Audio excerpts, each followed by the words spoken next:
আসসালামু আলাইকুম। আজকে পঞ্চম ব্যাচ বসিয়ে দিলাম আমার প্রথম ইনকিউবেটরে। প্রায় 130টির মতো ডিম বসিয়েছি, দেশি মুরগি এবং ফার্মি মুরগি, আর কিছু কোয়েল পাখির ডিম বসিয়েছি।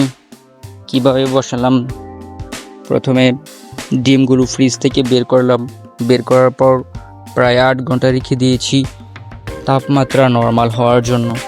তাপমাত্রা নর্মাল হওয়ার পর সেগুলো ভালো করে মুছে তারপরে এক এক করে ইনকিউবেটরের ভিতরে বসিয়ে দিলাম। আপনারা দেখতে পাচ্ছেন খুব সুন্দর করে সাইজ করে বসাচ্ছি। যত বেশি নেওয়া যায় ততই ভালো, কারণ 3 দিন পর ক্যান্ডেলিং করব, তখন কিছু ডিম বের করে দিতে হবে। যদি বীজ না আসে তখন আর কি। তো ভালো করে বসিয়ে দিলাম।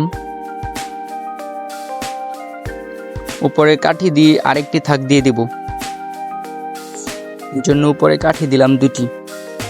এই যে দেখতে পাচ্ছেন। এখন এটার মধ্যেও আবার ডিম বসাবো আমরা।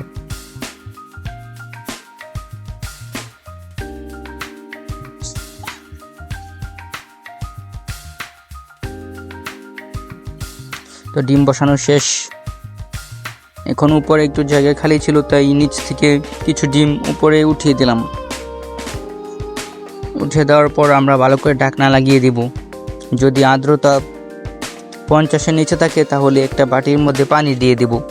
যেহেতু এখন গরমকাল, সুতরাং আশা করা যায় 50-এর উপরে আর্দ্রতা থাকবে, তাই আমি কোনো বাটি দিইনি এবং পানিও দিইনি। লাইন দিলাম। এখন সুন্দর করে ডেকে দেব।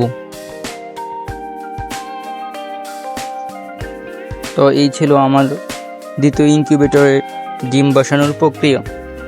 আপনারা খুব সুন্দর করে বসে নিতে পারেন। আপনাদের যদি বাচ্চার প্রয়োজন হয় তাহলে আমার নাম্বারে হোয়াটসঅ্যাপে কল করতে পারেন অথবা মেসেজ দিতে পারেন। চাইলে কমেন্ট করতে পারেন। যে কোনো বয়সের বাচ্চা আমার কাছ থেকে নিতে পারবেন। 1 থেকে 2 মাস, এমনকি 6 মাস বয়সী বাচ্চা আছে আমার কাছে। ধন্যবাদ।